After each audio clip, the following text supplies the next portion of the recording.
First medal मेरा 93 में north zone में था, लॉन्ग जंप में, जो कानपुर में हुए थे। बहुत लंबा कैरियर हो गया।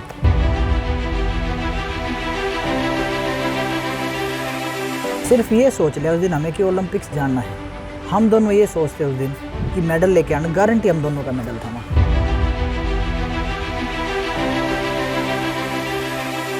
और पहली बार जाके मैंने रिकॉर्ड बनाया 88 मीटर का। और उस टाइम मेरे को बताया गया कि भैया टैलेंटेड बच्चों में है, क्योंकि मेरी जो स्पीड थी ना, आर्म स्पीड, वो आज भी बहुत ज़्यादा है।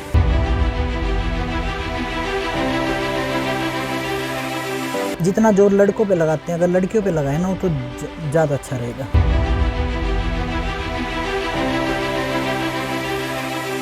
बीस साल से सबको देखा मैंने, सब दबे हुए हैं बाकी टीवी के सामने झूठ। सच बोलने के लिए सौरभ जी दम नहीं, हिम्मत चाहिए।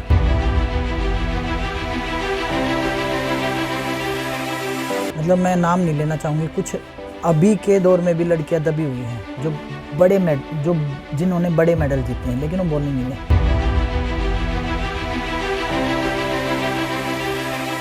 लोगों ने चापलूसी करके और बहुत कुछ हासिल किया, मेरे पास तो कोई अवार्ड ही नहीं।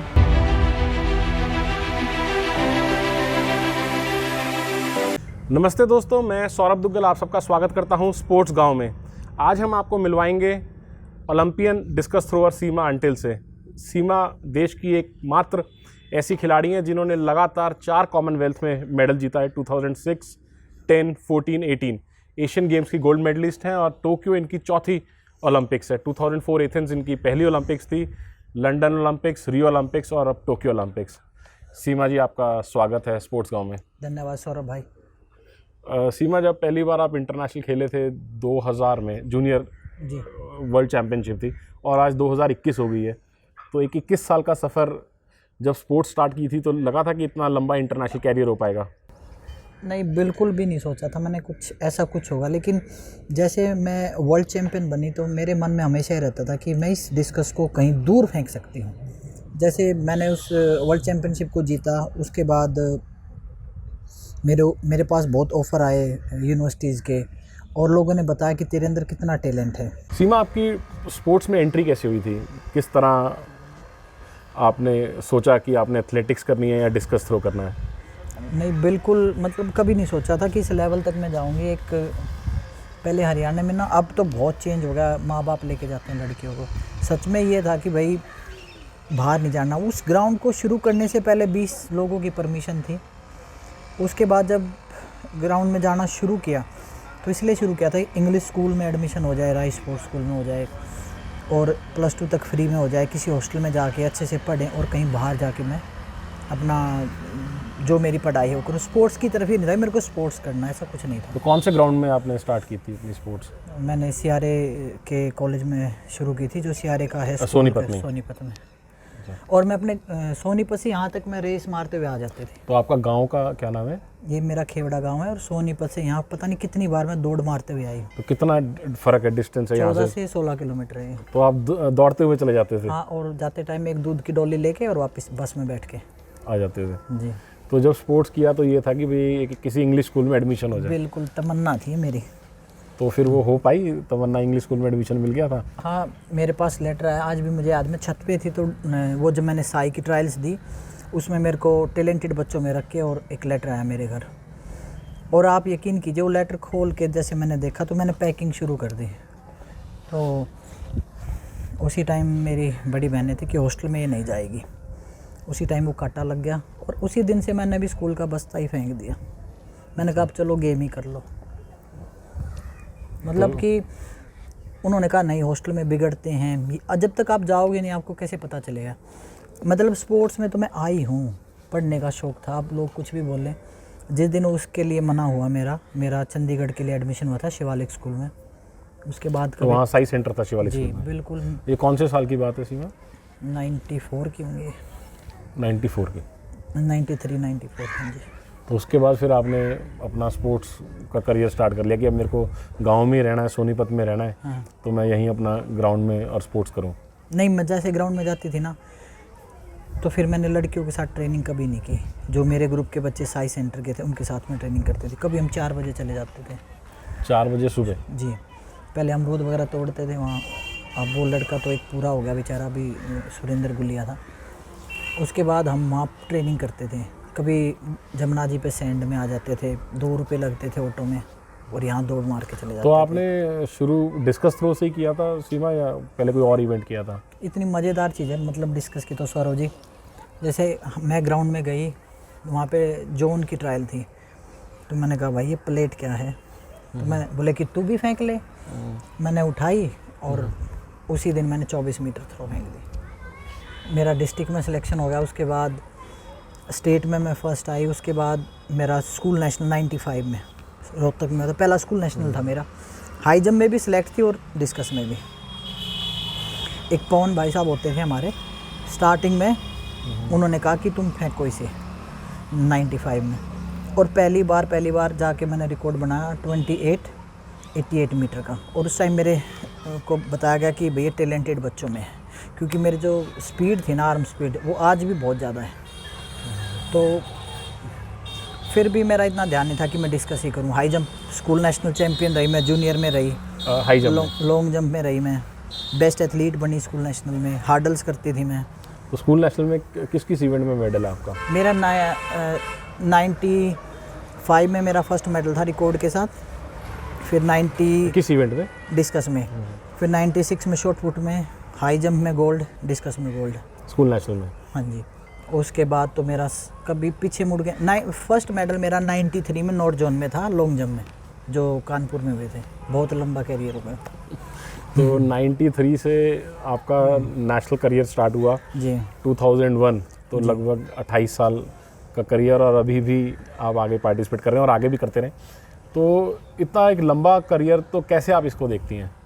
सच मानो सौरभ जी, जो मैंने अभी कंपटीशन किया है विंटर स्टेट, और जो मैं फेडरेशन कप करके गई थी, 17 साल बाद मेरी 2 सेंटीमीटर डिस्कस बढ़ी थी।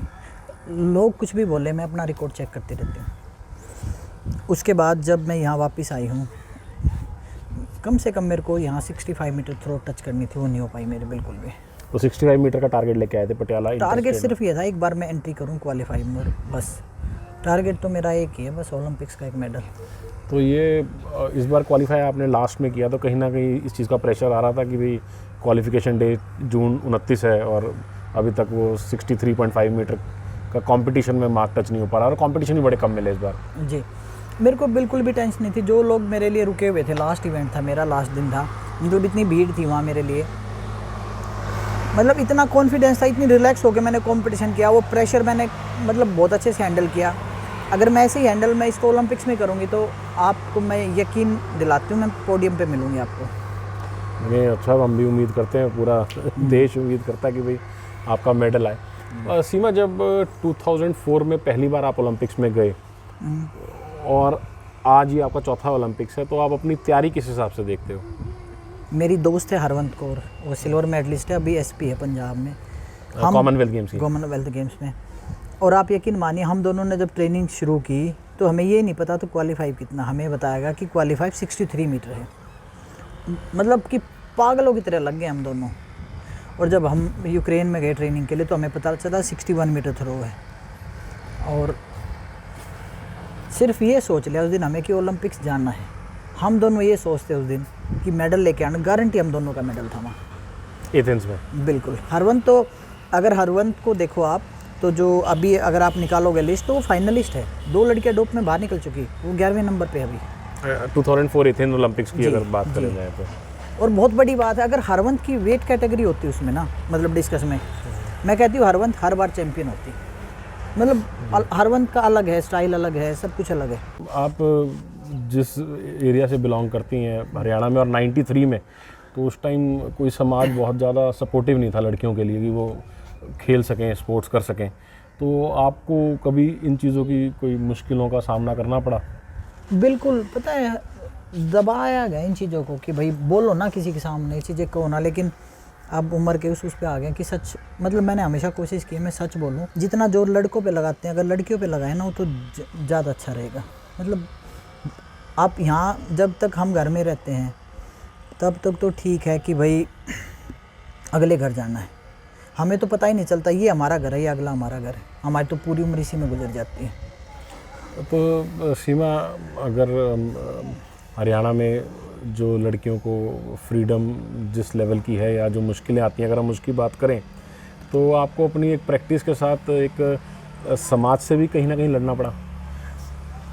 मैंने शुरू में ना, जब मेरी नौकरी का था सीआरपीएफ, मेरे को अंडर एज लिया गया था 16 साल की। आप यकीन करो मेरे लिए कितना प्रेशर था वो। नहीं, यहाँ से तुम्हें बोलना है, अब वो बोलेंगे तुम्हें, अब वो बोलेंगे, मतलब एक पंचायत लगा दी। ठीक है, नौकरी करने जाए ना जाए लड़की। अरे ठीक है भाई, आप पंचायत लगा रहे हो, लेकिन कम से कम जो नौकरी से मिलेगा वो तुम लोग दे दो। हमें ये बोल के पूरी उम्र की भाई अगले घर जाना है, करो भाई। तो भाई मैं तो ये बोलना चाहूँगी कि अपने दम पे हूँ। और आज जो झूठ दिखाते हैं लोग, कई परिवारों को बोलते कि भाई मेरे पिताजी ने किया, सब 20 साल से सबको देखा मैंने, सब दबे हुए हैं बाकी टीवी के सामने झूठ। सच बोलने के लिए सौरभ जी दम नहीं, हिम्मत चाहिए। उन लोगों को मैंने झेलते हुए देखा है जो आज ये कह रहे नहीं जी हमारे पापा जी ने कर दिया।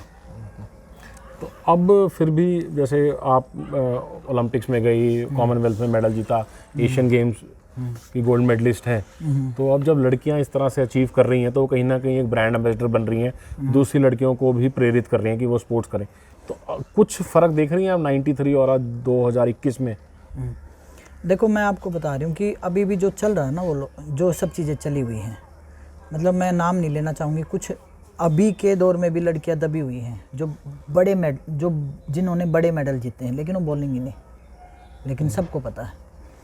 और उस टाइम में इसमें बदलाव आया है अभी, लेकिन गारंटी है मेरी कि वो घर में आज भी वो माहौल तो उनके पास 50% है, होगा। और अगर ये हुड्डा जी और ये अगर पॉलिसियों में पैसे नहीं बढ़ाते तो वो अब 90% होता। अब पता बच्चियाँ पैसे लेके आएंगे तो फ्रीडम भी दे रहे हैं। लेकिन कहीं ना कहीं आपको भी एटलीस्ट घर का ये सपोर्ट तो मिला कि आप स्टेडियम जा सकते हो। नहीं, मेरे नौकरी में मेरे बड़े भाई का रोल है। अच्छा। मैंने जब उससे कहा कि भाई अब क्या है कि भाई कर ले नौकरी, मैं तेरे साथ हूँ। और बहुत जगह मेरा बड़ा भाई लेके जाता है। और मेरे बड़े भाई का ना, छोटा भाई मेरा, हमने, वो मेरे से बड़ा लेकिन उसको हमने छोटे भाई की तरह ही पूरा किया है। बड़ा भाई है मेरा। जब मेरी शादी में स्टेज लगी थी तो मैं स्टेज पे ही नहीं बैठी थी। उसका मेरे मन में एक मान सम्मान है। वो मेरे को लेके बहुत घूमा है इधर। उसके बाद उसकी भी अपनी ज़िंदगी है, वो भी अपना, अब उसके पास एक बेटा है, उसने अपनी लॉ की पढ़ाई की, फिर वो कोर्ट में गया, वो इंटरनेशनल पहलवान रहा है। अच्छा। हाँ, फिर देखो सबकी अपनी ज़िंदगी है, उसकी अपनी ज़िंदगी है, मेरी अपनी है।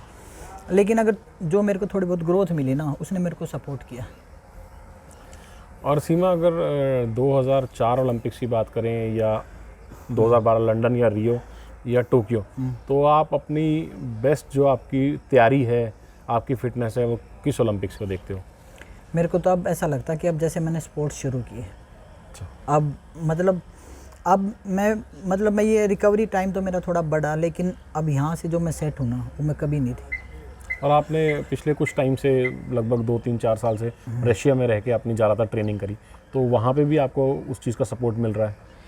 मैंने तो रशिया में पहले जब मैंने सोच ही लिया था जो कि भाई मेरे को ओलंपिक्स में एक मेडल चाहिए, मेरे को कोई दिशा ही नहीं मिल रही थी, मैं कहाँ जाऊँ, क्या करूँ। अकेले काम करना बड़ा मुश्किल है। उस चीज़ को ढूंढते ढूंढते ईश्वर ने मेरे को बड़े अच्छे रास्ते दिए। और फिर मेरे को अकेले रहना, अकेले खाना बनाना, फिर जो कुछ स्कीमें होती है गवर्नमेंट की, टॉप्स में कर दिया, लेकिन वो इतनी गंदी स्कीमें हैं, बता नहीं सकते। वो तो निचोड़ते हैं खिलाड़ियों को, बस वो इतना निचोड़ लेते हैं कि खिलाड़ी खुद थक के कह देता है भाई हमें छोड़ दो। जैसे मैं टॉप्स में हूँ लेकिन 1.5 साल से हाथ जोड़ रखा, वो इतनी झूठी मेल करते हैं। मेरे पास बहुत रिकॉर्ड है हम लोगों का। तो ये अपना जो स्पोर्ट्स अथॉरिटी ऑफ इंडिया और स्पोर्ट्स मिनिस्ट्री, जी बिल्कुल। और खेल मंत्री जी तो लेके आते हैं स्कीमें, लेकिन जो नीचे बाबू लोग बैठते हैं वो 10 बजे ऑफिस आते हैं, वो 1 बजे लंच करने बैठेंगे, 3 बजे उठेंगे, 5 बजे अपने घर चले जाएंगे, 4 लाख रुपए तनख्वाह लेते हैं। क्या तकलीफ है? वो ना ये देखते खिलाड़ी सर्दी में भी ग्राउंड में जाएगा, गर्मी में भी जाएगा, हमें उनकी हेल्प करनी चाहिए। पैसा खूब है स्पोर्ट्स में जो खिलाड़ियों के लिए आता है, लेकिन एक बूंद की तरह मिलता है उनको। तो अगर ये जैसे अब आप 1.5 साल से अपना टॉप स्कीम में हो और टोक्यो के लिए, तो आपको गवर्नमेंट से लगातार फंडिंग मिल रही है पिछले 1.5 साल में? नहीं सौरभ जी, मेरे को इन्होंने रखा था टॉप्स में, और अब पिछले 1.5 साल से कोई बिल नहीं है। क्योंकि उन्होंने मेरे ऊपर 2 एलिगेशन लगाए कि हमने आपके अकाउंट में पैसे डाल दिए, और मेरे को इतनी टेंशन होगी वहाँ पे कि मैं क्या करूँ, पैसा है आया नहीं उस अकाउंट में, और उस मेरे टाइम को आप रशिया में थे। जी, और मेरे को प्रेशर, क्योंकि उन्होंने मेरे को 22 फरवरी को टिकट दिया कि आप ट्रेनिंग करने जाओ, और यकीन मानिए 1.5 साल तक कोई पैसा नहीं दिया ये उन्होंने। 22 फरवरी 2022 की बात है? 19 की बात है। अच्छा, 19 की। और उन्होंने 2 साल तक कोई पैसा ही नहीं दिया मुझे। तो फिर 2 साल के बाद कुछ फिर पैसा पुराना बैकलॉग क्लियर किया होगा? हाँ, कुछ पैसा दिया उन्होंने। मेरे को गाड़ी का शौक़ नहीं, मेरे को बड़े घर का शौक़ नहीं, जो मेरे पास था मैं उसे देती रही, लेकिन मेरा ये नहीं है कि मैं लोगों को बोलूँ मैंने घर बेच दिया या मैंने गाड़ी बेच दी। या मेरे पास जो भी मेरा पैसा रहता है मैं उससे ट्रेनिंग करती हूँ। और शायद आप भूल गए, एक बार आप मेरे लिए सप्लीमेंट लेके आए थे। सिवा कौन सा कोई ऐसा समय रहा 2000 से लेके अब 2021 आ गया कि बीच में कभी आपको लगा हो कि आपको स्पोर्ट्स छोड़नी पड़ेगी, या कोई ऐसी नौबत आ गई है कि शायद आप स्पोर्ट्स से भाई उतनी परफॉर्मेंस सौरभ जी, इतना मतलब ये सोच लिया था मैंने कि भाई करती रहूँगी मैं, लेकिन अगर मैं स्पोर्ट्स नहीं करूँगी तो मैं क्या करूँगी। दूसरा ऑप्शन हो ना, बी ऑप्शन मेरे पास कुछ नहीं था। या कभी वो उतनी परफॉर्मेंस ना आने की वजह से कोई ऐसा गैप रहा? मैंने वो टाइम भी झेला कि लोग बोल देते थे भाई इस टेबल से उठ जाओ, ये हमारी टेबल है। मतलब मैंने सामान रखा, रूम बदलवा देते थे। तो उस टाइम आप इंटरनेशनल प्लेयर हो गए थे? बिल्कुल, 13 की बातें हैं ये, और 2003 में भी बातें हुई। पता हमारे यहाँ स्पोर्ट्स में क्या आता है, चापलूसी, और मैंने कभी की नहीं, और ईश्वर करे कभी करूँ भी ना। लोगों ने चापलूसी करके और बहुत कुछ हासिल किया, मेरे पास तो कोई अवार्ड ही नहीं। लेकिन अवार्ड का एक गवर्नमेंट की स्कीम है कि जब हर बारी आपके अवार्ड की बात आती है, खासकर अर्जुन अवार्ड, तो एक डोप एलिगेशन की बात होती है कि जो आपका जूनियर वर्ल्ड चैंपियनशिप में मेडल था, तो कोई उसकी वजह से तो नहीं ये अवार्ड रुकता? नहीं सौरभ जी, वो बोलते हैं इसकी अकड़ तोड़ देंगे हम, और जाट की कोई अकड़ नहीं तोड़ सकता। और जिसने सोच ही लिया भैया मैं तो मछली पालन करूं, या कहीं बैठ के 2 रोटी खानी, या 2 भैंस बांध के रहना, उसकी कौन अकड़ तोड़ेगा। भाई सच की लड़ाई है। मैंने आरटीआई से उनको इन्फॉर्मेशन दे रखी, कभी मेरे पे बैन नहीं लगा। अच्छा, जब तो मेरा आपके ऊपर डोप का कभी कोई बैन नहीं लगा? बिल्कुल क्लीन चिट है। वो तो मेरे पेपर ही फाड़ देते हैं जी। आपके, मैं चैनल के माध्यम से बता, मेरे पेपर फाड़ देते हैं वो लोग जी। मेरे को 2000 में जब पब्लिक वार्निंग मिली थी, 1 दिन का भी बैन नहीं था, मतलब 1 मिनट का भी। 2000 में जब आपका जूनियर वर्ल्ड चैंपियनशिप में गोल्ड आया था, तो जब वो वापस लिया गया तो पब्लिक वार्निंग थी? बिल्कुल, मैं टीनेजर थी उसमें। अच्छा, उस पर आपके को बैन कोई नहीं लगा था। और फिर 2002 में दोबारा आपका जूनियर वर्ल्ड चैंपियनशिप में ब्रॉन्ज आया? बिल्कुल।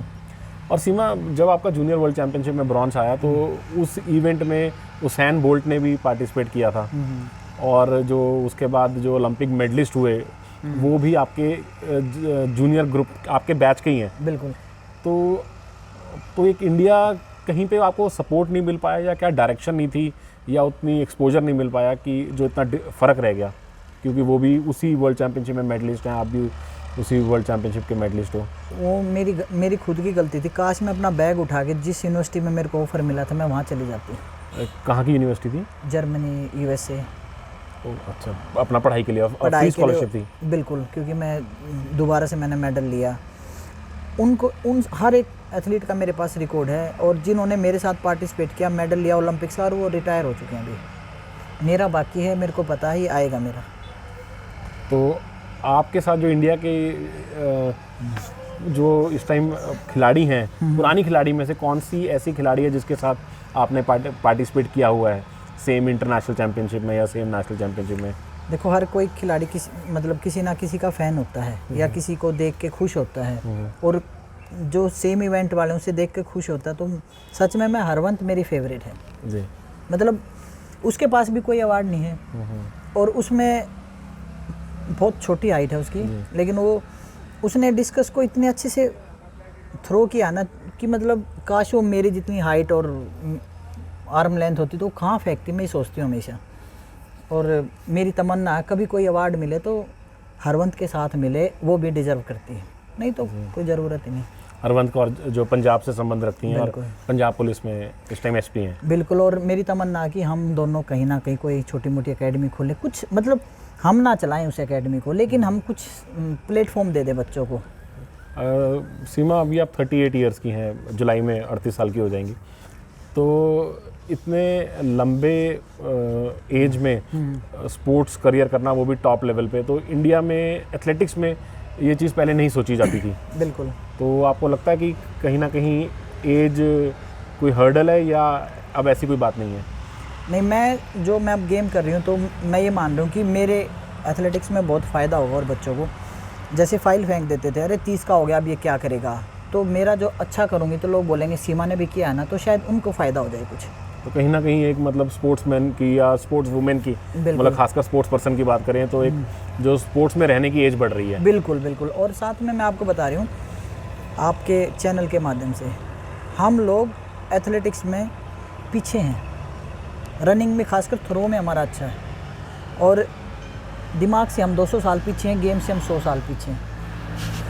हमें फेडरेशन कितनी भी अच्छी सुविधाएं दें, बच्चों को जो आसपास से उनका माहौल होता है ना, उनके दिमाग को ऐसा ख़राब करते हैं, वो ये नहीं सोचते अभी तुम एक कोच को छोड़ रहे हो या दूसरे को लेके आ रहे हो, कितना टाइम लगता है।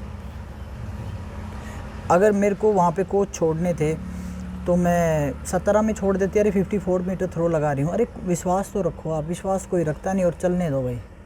इसीलिए कैरियर छोटा लोगों का, छोटा है, बहुत छोटा है। और सीमा, अब जैसे थ्रो इवेंट्स में काफ़ी अच्छा है, डिस्कस के अलावा जेवलिन थ्रो नीरज बड़ा अच्छा कर रहा है, तो अब आपको लग रहा है कि इंडिया में अच्छे एथलीट्स आ रहे हैं जो थ्रो इवेंट्स में वर्ल्ड लेवल पे टच कर सकते हैं? बिल्कुल। उसमें मैं नीरज का बताती हूँ आपको। नीरज ओलंपिक्स तक पहुँचता है बिना इंजरी के, अगर वो एंट्री करेगा वहाँ, उसका मेडल भी है। बिल्कुल, उसका मेडल है। और नीरज ने जो एक डिस्कस जेवलिन का 80 मीटर जहाँ लोग सोचते थे, अब वो लेवल हमारे 10 बच्चे ऐसे हैं। तो अगर नीरज ने वो बैरियर तोड़ा है।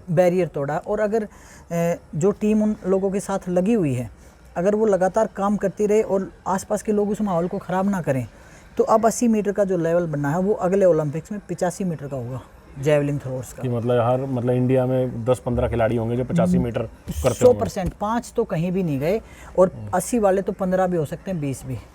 और टोक्यो के बाद सीमा आपका नेक्स्ट टारगेट क्या है? 2022 की कॉमनवेल्थ गेम्स और 24 का पेरिस ओलंपिक्स। मैं अभी परसों बॉम्बे जाके आई हूँ और मैंने डॉक्टर से बात की, अपॉइंटमेंट मेरी फिक्स है। जैसे मैं वहाँ से वापस आऊँगी, मैं 2 महीने बॉम्बे लगाऊंगी और फिर से अपना पेरिस, अपना टोक्यो के बाद बॉम्बे जाना है ओलंपिक्स के बाद। बिल्कुल, मेरे को रेस्ट की कोई ज़रूरत नहीं कि मैं किस चीज़ की कोई ट्रीटमेंट आपकी? मेरे ग्लूट में प्रॉब्लम है, मेरे थोड़ा सा नी में है, तो इसके ऊपर हम पूरा काम करेंगे। अभी जो मैंने एक लेवल बनाया ना अपना, मैं 2018 से मैं 60+ थ्रो लगा रही हूँ। उसके बाद 19 कंपटीशन नहीं मिला, 18 में फिर 62 लगाई, अब 63 पे हूँ मैं। अब ये 65 का लेवल लेके जाना मेरे को, कि जब भी मैं थ्रो लगाऊँ 64 65, तो एक संतुष्टि मिलेगी मेरे को। और रशिया में जो आप पिछले 3-4 साल से हैं, तो काफ़ी एक्सपोजर भी मिल रहा है कि वहाँ के जो टॉप एथलीट्स किस तरह से ट्रेन करते हैं, और ट्रेनिंग के अलावा और किस किस चीज़ों की एक रिकवरी में एक सपोर्ट सिस्टम रहता है। मैं आपको सच बताती हूँ, वहाँ लोग इतने प्रोफेशनल हैं, अपना काम करते हैं, रिकवरी पे ध्यान रखते हैं। वहाँ बकवासबाजी है ही नहीं जैसे हमारे यहाँ है। वहाँ तो बिल्कुल ही है कि आपका टारगेट है, उस टारगेट पे आप काम करो। और मेरे वहाँ पे जो माहौल की आप बात करते हो, इतना सम्मान मेरे को यहाँ नहीं मिलता जितना लोग वहाँ ये बोलते हैं, तुम बुक लिख सकती हो सीमा, तुम्हारे पास इतना एक्सपीरियंस है। मैंने कहा हमारे इंडिया में बहुत ज्ञानी है, मेरी बुक को फाड़ देंगे वो, उनको ज़रूरत नहीं है। तो भाई वो लोग समझते हैं कि इस इतने लंबे कैरियर में इसने कितना कुछ सीखा होगा। यहाँ तो ओ सीमा लोग, कोई ऐसी बात नहीं है सीमा, आज भी आपके काफ़ी फ़ैन हैं, लोग चाहते हैं कि आप अच्छा करें और आप एक और नई जनरेशन को इंस्पायर करें। तो हम बल्कि आपको बेस्ट विशेस देते हैं सीमा टोक्यो ओलंपिक्स के लिए। बिल्कुल सौरभ भाई, अभी मेरे पास 29 दिन है। इस 29 दिन में जो मैंने किया, शायद ईश्वर मेरे को उसका परिणाम भी देगा। नहीं, और स्पोर्ट्स गांव के सारे दर्शकों की तरफ से, पूरे देश की तरफ से हम सीमा को बेस्ट विशेस देते हैं। और आपने जिसने सब्सक्राइब नहीं किया है स्पोर्ट्स गांव को, ज़रूर करें कि और नोटिफिकेशन ऑन करना बिल्कुल मत भूलिएगा, क्योंकि कोई हर जो कहानी है अपने आप में मिसाल है, कहीं आपसे मिस ना हो जाए। और स्पोर्ट्स गांव की एक मुहिम है कि जो हमारे रूरल एरिया से खिलाड़ी हैं, गांव से खिलाड़ी हैं, और जो बहुत एक मुश्किलों से एक टॉप लेवल को अचीव करते हैं, हम उन तक पहुँचें, उनके इंटरव्यूज़ करें, उनकी फैमिलीज़ का इंटरव्यू करें और उनके कोचेज़ का इंटरव्यू करें। और उम्मीद करते हैं कि हम इस मुहिम को आगे बढ़ाते रहें। और सौरभ भाई का चैनल मैं बताना चाहूँगी, सौरभ भाई ऐसे पत्रकार हैं जो क्रिकेट को कभी भी बढ़ावा नहीं देते, हमेशा मतलब दूसरे गेम के लिए फोकस करते हैं। और सौरभ भाई सच्चे इंसान हैं, मतलब कोई तारीफ़ नहीं कि भैया सामने खड़े हैं। और एक बार मेरा सच में बुरा टाइम था, एक फ़ोन किया था मैंने सौरभ भाई को, और सच में सप्लीमेंट जो मेरे लिए लेके आए, मैं हमेशा बोलती भाई वो तो मैं कभी एहसान उतार ही नहीं सकती मैं, मतलब वो काम किया था जब मेरे को ज़रूरत थी। तो सौरभ भाई मतलब 50 के टेम्परेचर में मेरे पास आए थे। नहीं कोई बात नहीं सीमा, ये तो भाई नहीं, स्पोर्ट्स के लिए तो हमें भी अच्छा लगता है, और शायद आपके मेडल आपकी परफॉर्मेंस से लगेगा कि शायद हमारा ही मेडल आ रहा है। नहीं बिल्कुल सौरभ भाई, बहुत योगदान है आपका, मतलब हमेशा सच लिखते हो आप, उससे मैं प्रभावित हूँ, वरना अब मैंने क्वालिफाई किया, किसी को कोई इंटरव्यू नहीं। मैंने बहुत बहुत धन्यवाद सीमा जी इंटरव्यू के लिए। सौरभ भाई धन्यवाद। ये मेरी माँ हैं, ये मेरी चाची हैं भाई, साथ में ही हमारा पूरा परिवार, ये मेरी बहन है, बहन के बच्चे हैं, अब ये सब बड़े हो गए, बड़ा भाई है, ये इससे बड़ा भाई है, ये बेटा है, ये बहन है। बहुत छोटे नोटिस पे आई हूँ, वरना ये 20% आबादी हमारे घर की, 80% भी आती।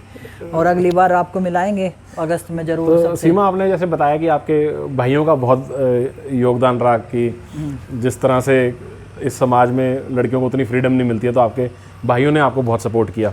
हाँ बिल्कुल, ये बड़े भाई हैं, और जो हमारे पूरे परिवार में बड़े थे वो अब इस दुनिया में नहीं हैं।